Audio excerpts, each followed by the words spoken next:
You're listening to Cannabis Market Insights with your host, Jason Keehn. Hi, everybody. My name is Jason Keehn, and you're listening to Cannabis Market Insights, a podcast affiliated with Infocast line of cannabis summits. And these podcasts, I'll be interviewing various industry leaders, activists, investors, stakeholders, policymakers, regulators, and we'll be getting juicy knowledge drops for you from all of these interesting assorted cannabis characters. Today, we're going to be talking to Andrew DeAngelo, Director of Operations at Harborside Health Center.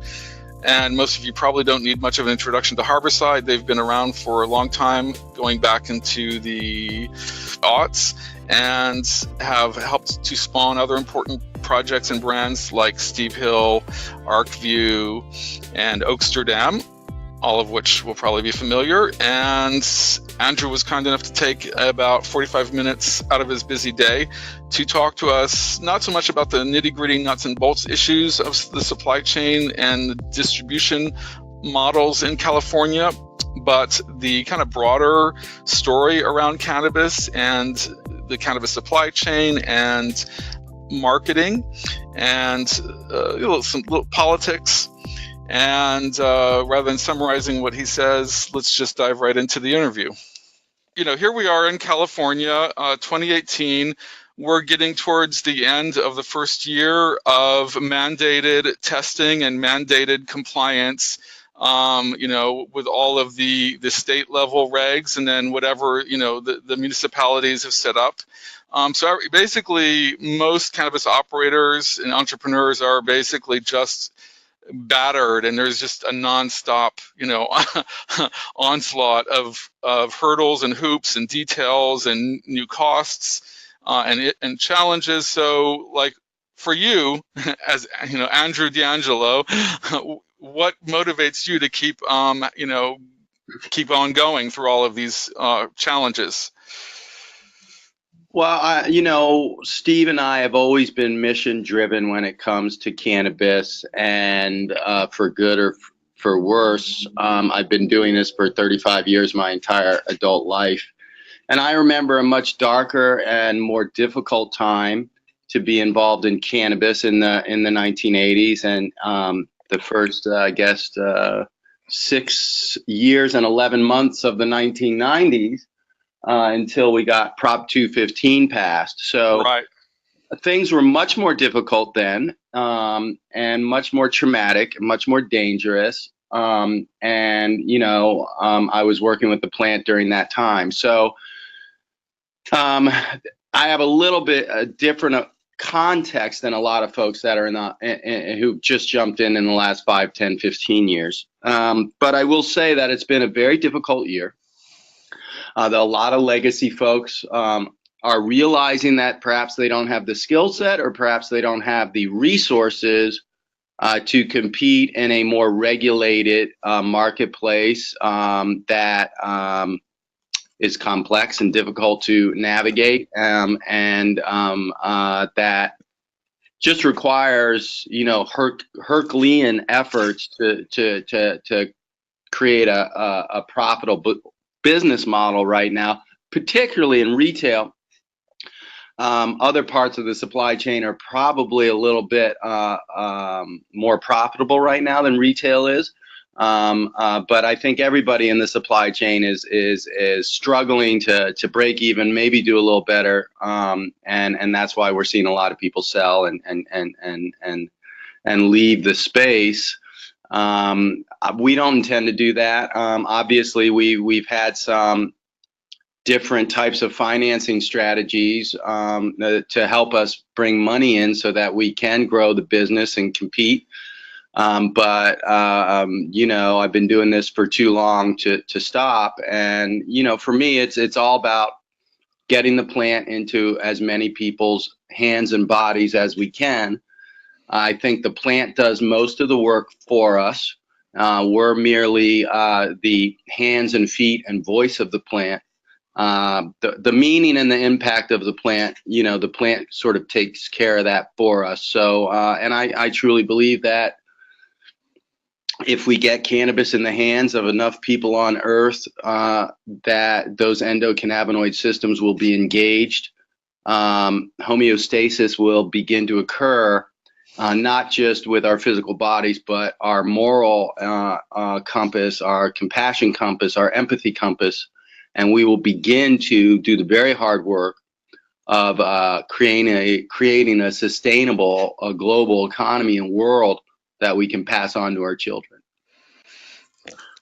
Nice. And yeah, I was noting in some of your bio materials that are out there online, the emphasis you put on in the early days of Harborside on sort of the medical patients and investing in the community and community outreach and things like that, which I thought was interesting. Also, the fact that you were involved with Jack Hare's book back then in that was like the early to mid 80s. Yep, mid to late 80s. I was a very young man I was in college and had just graduated college when I was helping Jack with that project. Yeah. Yeah, it's funny because that book, I stumbled across that book. Somebody at work, I was working in San Francisco, like in 84, 85 probably, and somebody passed that by me, and that was my first exposure to the full backstory, real backstory. That edition of the book must have been pretty ragged and early. Yeah, very DIY probably, like a glorified fanzine, Yeah. What I worked with Jack to take it from the fanzine to a basically as elegant a self-published book as we could do at that time in the mid 80s, and sort of take it to the next level, and then numerous other folks, his widow and his kids have since issued subsequent editions with more material and more editing in them. But it was a fun project to be a part of in the early days, and I learned a lot about cannabis that I didn't know before from Jack, and it really opened me and Steve to starting our industrial hemp company Ecolution in 1991-92. Right, which was a hemp clothing company, right? Yeah, hemp twine and fabric. We eventually developed hemp denim, and we specialized in hemp denim jeans and hemp denim jean jackets and shirts, all made from hemp denim or hemp linen, all 100% Eastern European hemp. We didn't want to do any business with China in those days. Mm-hmm. And so we were a little ahead of our time on that particular project, but we were able to prove to the world that you can make wonderful denim from 100% hemp. And, you may not know this, but, about 25 to 50% of all pesticides used on Earth are used for one crop, cotton. And if we could replace cotton with hemp and sisal and other long fiber crops, we could reduce pesticide use a great deal globally, which would, help things like drinking water and future generations.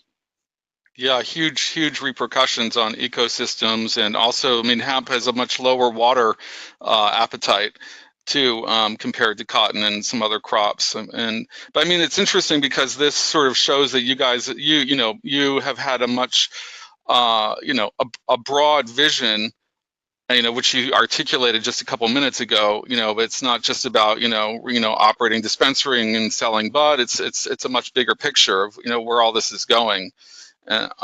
So that's... Yeah, Steve and I are probably better at the visionary side than we are on the profitability side. Okay.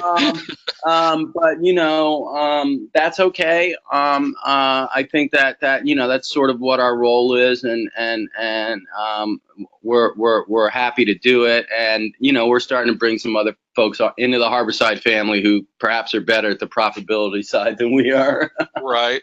Well, we have a hard time not giving it all away, Right. Okay. Interesting. All right. Well, we could dive into that, but I think I wanted to ask you. That brings up your activities with Harborside. That basically there's a whole ecosystem of projects or companies that have sort of not necessarily. I don't know if you directly created all of them, but it's like ArcView. You guys were involved in ArcView.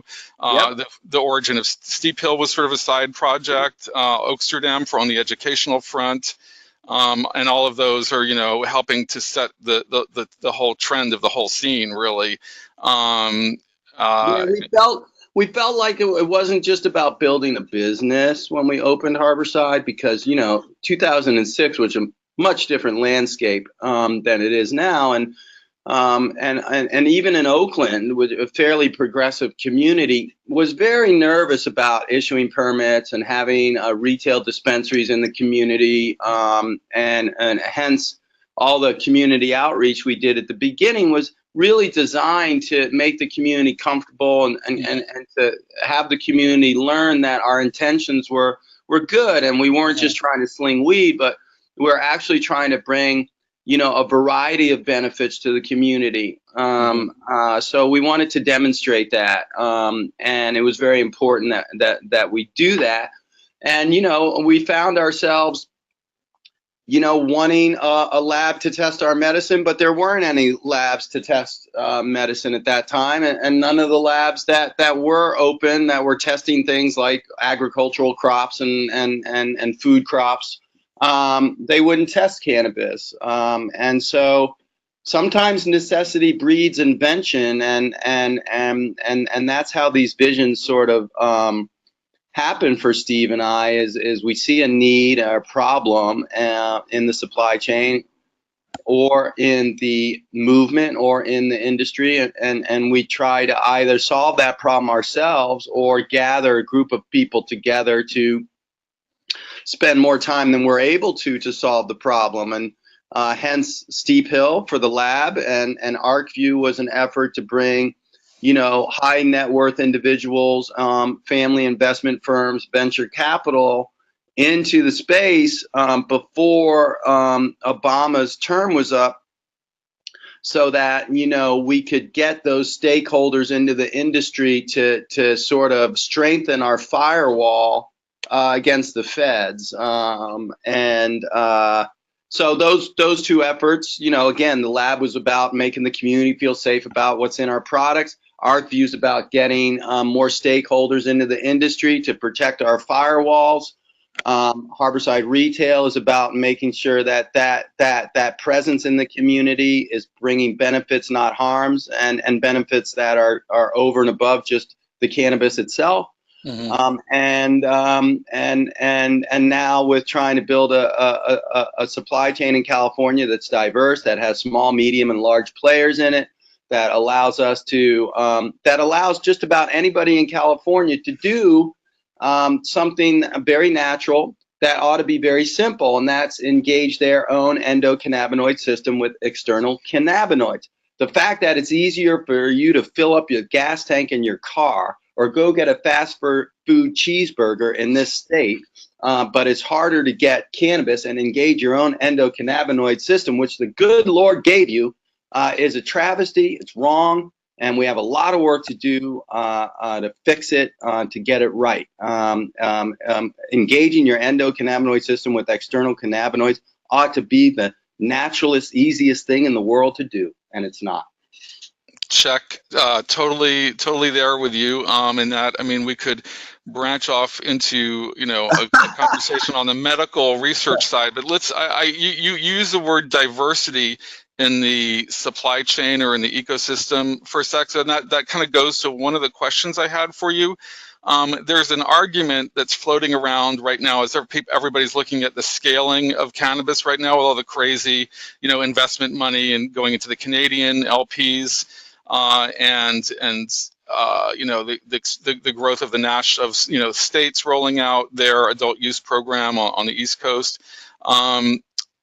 Is the alcohol model valid, the alcohol industry analogy to cannabis, where it becomes dominated by these huge distribution entities that basically more or less control things, so to speak? I mean, is that really the right analogy for where the cannabis industry and ecosystem and movement is going over the next few years, or will it be very, very divergent from state to state for a while? Any general thoughts on that? Oh, yeah. Well, it's a biggie, I know. I do not think that alcohol is the right model for cannabis. Steve and I have spoken a lot about this. They're two very different substances. One is toxic and one is not. One is an agent of healing and wellness, and one is not. They are both intoxicants, or can be intoxicants.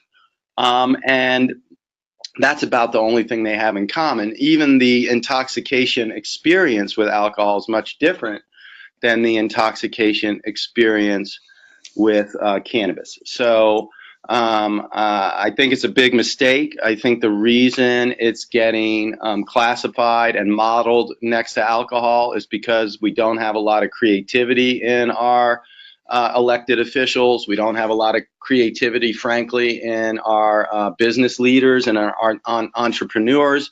And people need to make sense of something that's very hard to make sense of, and so they want to stick it in the alcohol box, and sort of treat it like that. I think it would be a big mistake if cannabis 50 years from now ends up where alcohol was, 50 years after the end of the Volstead Act. Mm-hmm. So I would hope that California and Nevada embrace this distributor model. We fought against that. We're still fighting against that. The distributor model on something that's a toxic substance like alcohol may make more sense than a non-toxic healing herbal therapy. So I'd like to see a cannabis go more like herbal supplements and organic food than if you look at organic food and herbal supplements, you've got very large companies that make vitamins. So you go to CVS and you buy nature-made vitamins, and they're a giant vitamin company, huge, much bigger. You took all the cannabis companies, you put them together, all of them, even the ones in Canada and the whole world, they're not as big as that one vitamin company that you buy your vitamin C from at CVS. And yet you can also go into a health food store and you can get a small batch, locally produced vitamin tincture, tonic, and the consumer can then choose, do I want to get the big giant vitamin C at CVS, Nature's Made, or do I want to pay a little bit more and get something that's produced with a little more care and a little more consciousness, with better ingredients, perhaps organic ingredients, perhaps local and small batch, and then the consumer can decide. And if you look at the particularly the supplement and the natural area of the economy, it's a very diverse supply chain. Whereas alcohol is not very diverse, although we're seeing more diversity with the micro brews and the small wineries. I think some of the regulations that favored the big alcohol and the big distributors have changed in the last 10 or 20 years to help with that. But then you just have the big distributors that gobble up all the small, people like Sierra Nevada, right? Got gobbled up. So that could happen also. But right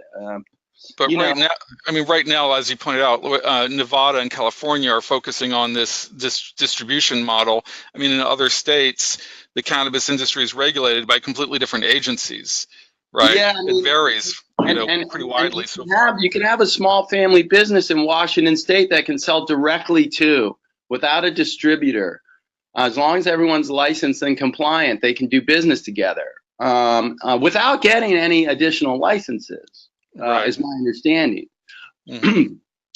That can't be done here. If I want to, I have a farm, I've got retail. I want to move product from the farm to my own retail. I have to go get a distribution license.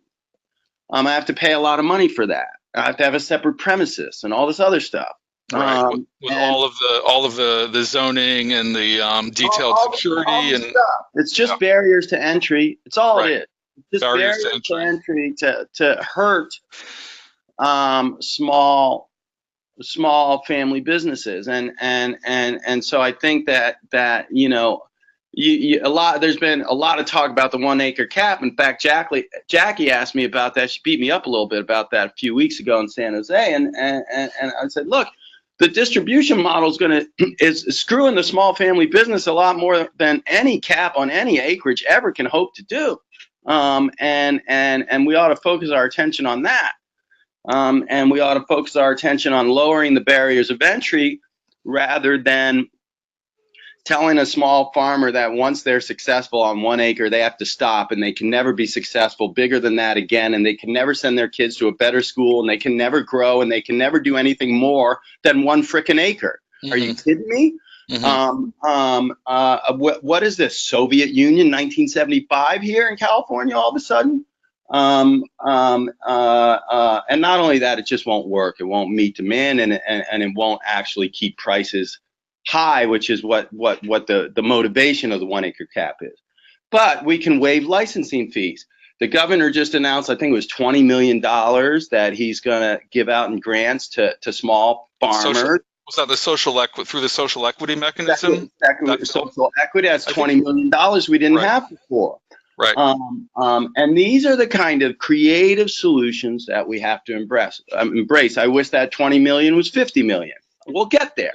It's a start for the bigger cities that have there's only like 4 cities that have social equity programs right now, I guess. Maybe some more, maybe. Yeah, and they're all, they're not very well crafted. They're not doing it. And most of the equity applicants in Oakland have no business up and running. They can't raise money. They're boxed in. They can't do anything. They all have 1,000 square feet of empty space they can do nothing in. Right. While they wait to raise money. They're paying rent right now for months, waiting to get something. They're probably not paying rent because they're equity candidates, so they get free rent. But they're not using the 1,000 square foot. I mean, I was over at Jetty a couple weeks ago. They got 1,000 square foot for their equity candidate. It's empty. It's got a couch and a coffee table in it, and they go over there and they have meetings, and they're not building a business. They don't have a license. They got nothing going on.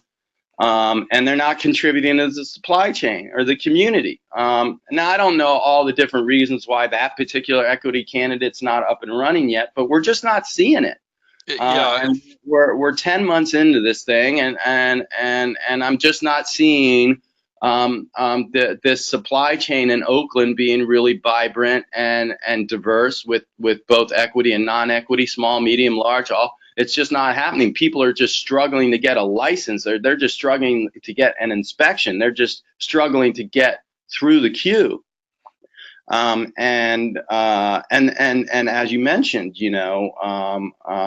people have sunk costs that are piling up, month after month after month, and so I was very pleased to see the government's fund, because I think that 20 million is I think the spirit behind that is to try to overcome these log jams, get these folks into the program, give them a little bit of a lift up, and sort of change that dynamic. So there's a lot of, I think that's a really wonderful thing that the governor did. I think it's a very innovative. Let's make sure that 20 million is not distributed in a corrupt, effed up way, but in a good way and the way it's intended to be. You always got to watch the way the sausage is being made. But there are a lot of creative solutions, I think, that we can deploy. There's a lot of people, me and Steve, probably the biggest champions of them all, although it's not perceived that way. Mm-hmm. We really care about the small family producer. One of our brand, one of the brands that have been on our supply chain shelf before they were even a brand is Swami Select. Swami Select was on our shelves. Swami Chaitanya. All right. Yeah, before there was a Swami Select brand, we talked to Swami for a year or two before he launched the brand, saying, "Hey, man, you got to launch a brand." Right. So you were encouraging him. Yeah. Well, we were encouraging all our small farmers to start thinking about how to do it, right, and how to compete and how to make this small little thing that's getting viable. In other words, rather than just sort of, being content with being a grower and producing, premium bud, it was like, how do you package it? How do you communicate what you have, the branding of your product, and positioning you so you have a little bit better cash flow, I guess, and wider recognition, bigger audience, more buyers, right? Exactly. I mean, here's the thing. It's a real tragedy because cannabis people, legacy brand. I mean, look at Swami's story. What an incredible story. What an incredible brand story that Nikki and Swami have with Swami Select. Mm-hmm. And most of the brands I know, the small brands, a Flow Canna, great story, amazing. Rebel Grown up in Humboldt, amazing story. These are legacy brands, and for years we couldn't tell our own story because if we told our story, we'd get busted.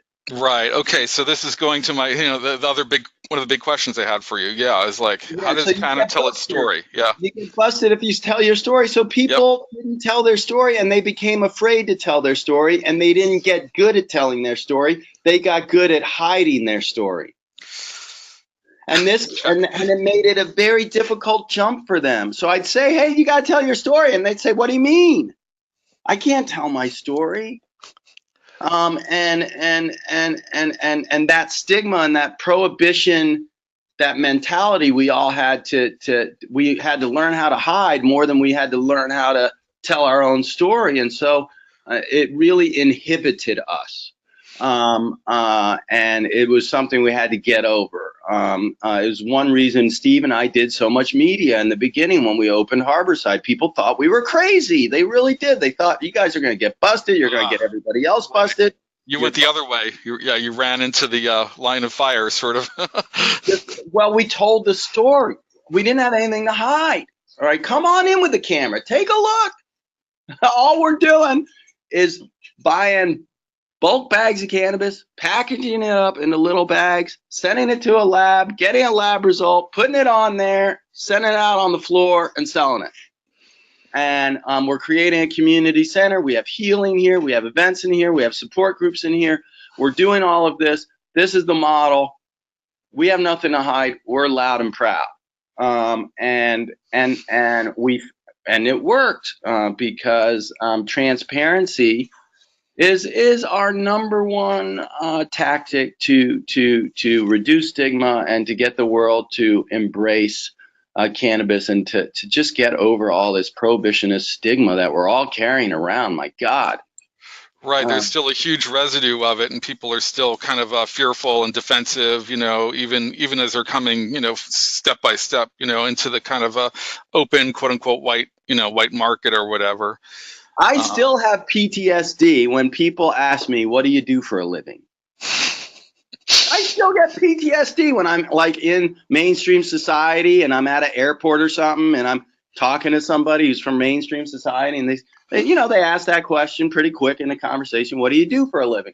I still get PTSD because for many years I could not just say, I'm a cannabis person. So you had little creative cover stories, huh? Well, I always did different things, and I was on. I had different interests. I did different things, so I always had that. But it was, and it's one of the biggest tragedies of prohibition is just what we've done to ourselves. I mean, I still sometimes catch myself with stoner guilt or saying, oh wow, I better not take cannabis right now because it might impair me, and I catch myself doing these little prohibition things. Even Andrew DeAngelo, after all we've been through, all these years, and it's just it's something that I'm really looking forward that future generations are not going to have to deal with this internal trauma that we've all been through. That seems like that is going to be in the past, but there's still an enormous burden of educating the public about this whole this whole hidden history, and or you call it a suppressed history, even of cannabis and hemp, and then now what we didn't have even back in the 70s, now we have this whole exploding body of knowledge about the endocannabinoid system. And you were using that great phrase, engage your own ECS with cannabinoids. This is like, so that's kind of like a battle cry for the whole movement or industry. I guess it's sort of a hybrid of the two, right? And I mean, I kind of wanted to go into some more of the distribution kind of hijinks, but I mean, maybe we could just talk about that for another minute or two. Like, is there anything you can say about, sort of the push for, greater medical research? Obviously, the UC systems now are starting to build out like institutes and research initiatives, like UCLA. And UC Irvine have just come on, and the older one at UC San Diego was like a somewhat more conservative state-funded research facility. They were kind of like half on the negative side and half on the positive side, of cannabis research. But now, now there's going to be a lot more research into the benefits, obviously, and it's just piling on, and the depth of the knowledge about endocannabinoid system is piling on. And it seems like a lot of other brands are also kind of trying to, spread pure information, like do pure educational footwork. That kind of is like what you guys have been doing too, in a way, right? Yeah, I mean, the world needs education about cannabis, and still, despite all of our efforts and a lot of really smart, talented people, whether it be Steep Hill or SC Labs or some of the Leafly and folks like that doing a lot of education. Green Flower Media doing tremendous education. And still we have a lot of misinformation out there, and it's hard for people to, with just a few clicks, get really good, reliable information. So it's complex too, It's a very complex subject, it's kind of like, when you go to the herbal vitamin store, the health food store, and you see all these things, that you've never even knew existed, milk thistle. Right, and each one has all its different claims, like health benefit claims. Each one has a whole different complexity, right? And, I'm one of these people that I do a lot of herbal therapies, not just cannabis. Right now I'm doing oregano oil, and I'm doing digestive enzymes, and I'm doing hemp oil, and I'm doing sesame oil. I'm doing all these things because I have some digestive issues, and I use plant-based medicines, and so you do have to spend some time. I had to research oregano oil. Not all oregano oil is created equal. Oregano oil is really good if you have a lung infection or a cough or a cold. Oregano oil is really good. But there's lots of different kinds of oregano oil, right? So, and cannabis is like that. So, and I think it's going to evolve. I think this indica sativa thing is on its last legs, and right.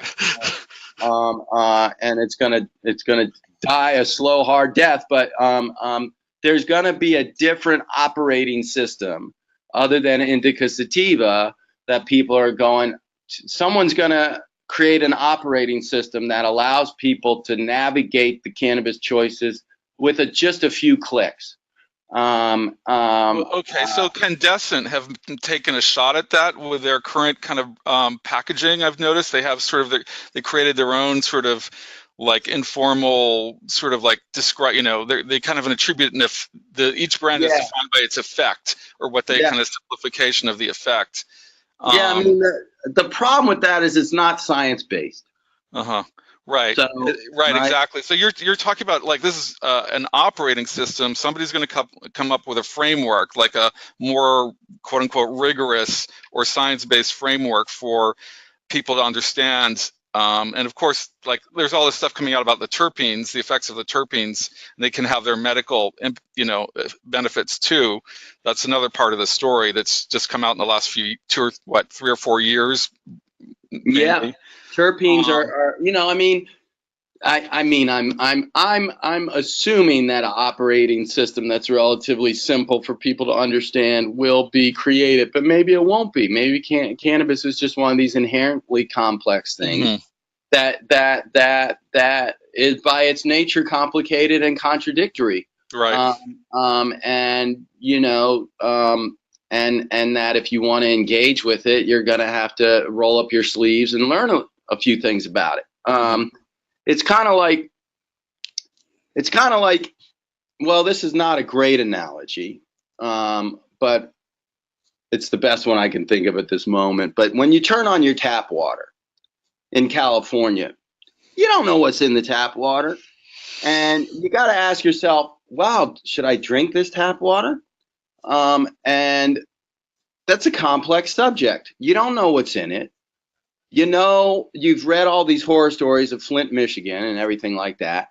So, I sent my tap water to a lab. Now, most people don't do that, but I'm curious because, I drink a lot of water. It's a pretty important part of my health regimen. And I want to make sure, I know what's in the water. Well, I can tell you when you send your tap water to the lab, you won't drink it after that. And you'll go buy yourself a Berkey water filter pretty quick. At least here in Alameda County, that's what I found. And if you want to really know about tap water, you're going to have to do the work and you're going to have to figure it out and you're going to have to send your water to a lab. And there's not going to be an interface or a website you can go to, and there's not going to be an easy way out. Maybe that's how it's going to be with cannabis. Well, I don't know. But in California, the good news in a sense is that, almost any licensed packaged product now is going to have some reference at least to what lab tested it, and it might even have like a batch number or a QR code. Yeah, it links directly back. I think the guys, Try Chemistry guys or Chemistry, I think they're using a QR code that leads you directly back to the website, and you can look at the full lab, very smart COA or whatever. Maybe not them, but somebody's doing that. Very smart. This information is very good, and I absolutely support, the regulatory, the whole lab regulatory structure. I think that once you dive into the particulars of that, there's some adjustments we need to make because, we've got organic blueberries that are flunking the whole chocolate bar, not because of the cannabis, because the blueberry pesticide is less stringent than the cannabis pesticide. So it passes blueberry, but it fails cannabis, but it's the blueberry, not the cannabis. Yep, check. I've heard similar stories about like sugar additives, Yeah, and it's like, come on, guys, and the thing is, you have to throw these batches away and you have to destroy them, and it's very painful economically for folks to do that, and it can, if not done right, encourage diversion. So right, because people have sunk a bunch of money into a bunch of product or flour or oil or whatever, and it's just so the particulars of it, of course, we have to get right. The concept that there's a law and a regulation that says that we have to have a lab test on cannabis is a good law. It's a good regulation. Mm-hmm.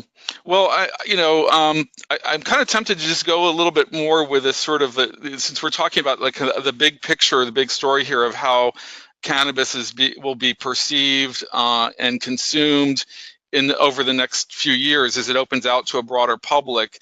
There's different new segments of cannabis users or experimenters anyway that are kind of starting to come online, for like seniors, or baby boomers being the most like the one that is getting a lot of press right now, for their basically aches and pains of baby boomer years, and of course this kind of links to this whole question of CBD. I don't know if you want to talk about CBD from hemp at all and how it, obviously BCC just mandated that CBD from hemp products cannot be sold in licensed cannabis dispensaries. It's just outrageous.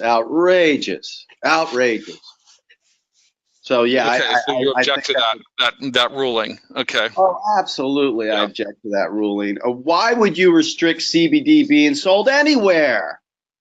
Why would you do that? They're just to take the devil's advocate or their possible point of view, maybe they're thinking that it hasn't been tested because there's a lot of crap hemp from China that probably has a lot of pesticides in it. So maybe they're thinking as well, we don't want untested products sold alongside the supply chain that we're highly controlling, and with all these quality controls along down the line. Then simply require it to pass certain testing. But to say that I can't, I mean, there are good CBD producers out there, in Germany and Canada, not China, and they're lab testing, they're growing organics, they're growing good cultivars of hemp, and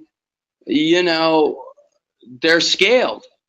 And so the products, at least on the pure CBD side, they're cheaper than the ones I can get in a purely California cannabis supply chain. In other words, whole spectrum cannabis derived CBD, basically, versus. Well, I mean, I need to sell CBD that too, right? Industrial hemp. The full spectrum stuff is absolutely, a much better product. It's what we sell. It's what we make. It's what we buy. It's probably better from from the medical research I've seen. It seems like it's better too. But then a company like Select has a CBD tincture. It's 100% CBD. It's made from hemp distillate from Colorado. Mm-hmm. I can't sell it based on the BCC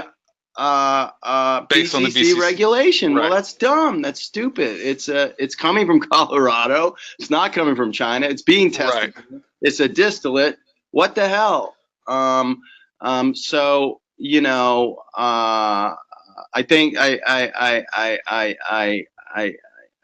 the thing is, man, what's more dangerous to somebody, inflammation or a pesticide? Well, pesticide could be cumulative, or obviously over long periods of time, but we don't really know. I don't, that's another area where, and it's so hard to base policy on a hypothetical. What we do know is that CBD works for people. We know it. If it didn't work for people, you couldn't go into your juice bar in LA and get a CBD shot in your juice, which you fucking can. Yep. Okay. And that would not be happening in the market. It costs $10, $5 or $10 to add a shot of CBD. A nice profit there for those of us who know how much the CBD is costing, right? It would not be happening if it wasn't working for people. Even if those effects are psychosomatic, who cares? Right. Who cares?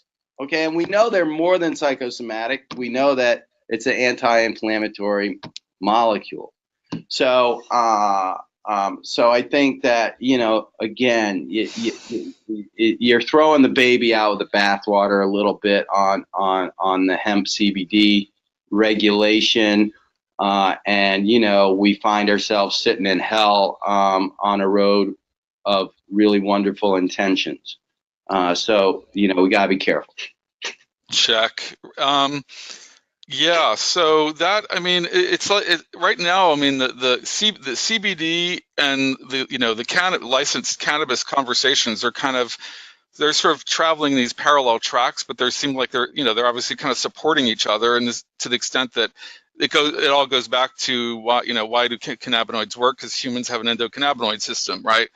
And so I guess that leads me to the question, which I've been wrangling with for our kind of upcoming meeting, and also our Canna West's compliance meeting for 2019. In states that have gone to adult use, does special attention need to be maintained or kept for the medical programs and the needs of medical patients versus general recreational users? And I know there's a lot of people that say, well, it's ultimately therapeutic, and they're just different versions of therapy. So I buy that, but just still that there's a concern that medical programs get kind of eclipsed or don't get the kind of attention that they need in adult use markets. Do you have any way of thinking about that? Yeah, I think that there's it kind of reminds me a little of the 1 acre cap. This idea that a bifurcated supply chain is better for a patient than a unified supply chain. Okay. It's kind of like the 1 acre cap's better for the small grower Right.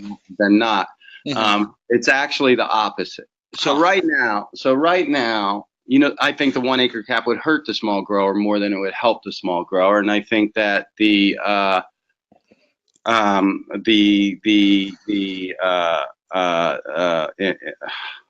I lost my train of thought. Like a purely medical. Yes, and that bifurcated supply chain, I think, would similarly be more harm than good. Listen, here at Harborside, other than the July 1 testing disruption, mm-hmm. I have as many, if not more, wellness and medical products for patients on my shelf than I did before January 1st. Okay, interesting. I have just cool. as many topicals. I have just as many tinctures. I have just as many capsules. The problem for the patients is those products are now 45% more expensive than they were before. Oh, so but that's being created by the regulatory framework, really. That price increase being created by the tax framework. The taxes. Okay, yeah. Okay.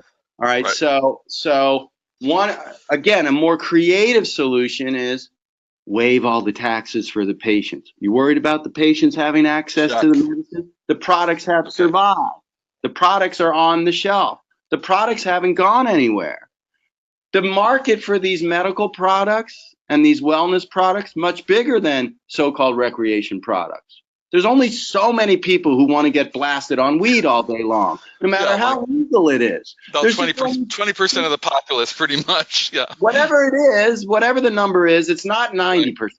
Yeah. Okay. That's 10%, 20%, maybe 50%. I don't know. But most people are going to look at cannabis as a relaxant if they're on the so-called recreation side. Yep. Or as a pure medicine wellness agent if they're on so-called patient side. Mm-hmm. For me, all use is medical. You have an endocannabinoid system. It will be engaged with cannabinoids, regardless of your intention. Regardless of your intention, your endocannabinoid system is engaged, and the cannabinoids are creating homeostasis in your cellular. Yeah. Okay. So, so I think there's more creative solutions for us on the patient side in terms of making sure they have good, safe, affordable access to the medicine. The other thing we failed miserably at, and I will admit, Harborside has been part of this failure, I'd say, although we've tried really hard not to be. But we've just failed to tell the story of the patients and to keep that story going in the post-January 1 world. And we just... you mean patients just like your average, patients that come in, not the sort of the charismatic like mom and kid who, cures their kid of epilepsy with Rick Simpson oil, because those show up at conferences. I met a 93-year-old woman at Harborside the other day. She came in with her daughter, who's not a kid either, 60, 70 years old. And whenever I see, someone that of that age in our dispensary, I immediately introduce myself and say hello and get to know them. And she, she was using a walker and. Right on. There we go. And I said, my name's Andrew DeAngelo. I'm one of the owners operators here. We have a great team of people. I hope that you're having a great experience at Harborside and you're getting the products you need because. To give you relief, because it was pretty clear she wasn't there to blow dab. You never. What about dabbing granny? You know, there's well, an I mean, she could benefit from a dab, I'm sure, but you know, I mean, my instinct sort of. So then, and she said, you know, she gave me some great feedback about the experience and the products, and this woman's in a lot of pain, and cannabis is not a silver bullet for her. She's had to try a bunch of different things, but she's definitely gotten a lot of relief and help from it, but you know, she still has some pain. So it was one of those conversations that was, you know, not a home run. We solved the problem, but more, you know, we've helped the problem, but you know, I'm still 93 and I still have, you know, major problems with my knees. And I was just thrilled that they were in the shop in October or September it was, and you know, she talked a little bit about the high prices and and you know, and we've divided our floor, particularly in Oakland, but also in San Jose, so that the wellness products are a little bit different area than some of the more adult products. And we've trained our staff to really determine if, you know, why someone's there very quickly and sort of help guide them. And so we tried to internally tell that story, but I don't think as an industry and as a community, we've done a very good job of saying, hey, don't worry, we're all still here for you. I'm sorry that the taxes are so high. We tried really hard to solve that problem. We are trying to get the care package program restored, even though Jerry Brown just vetoed that. Yeah.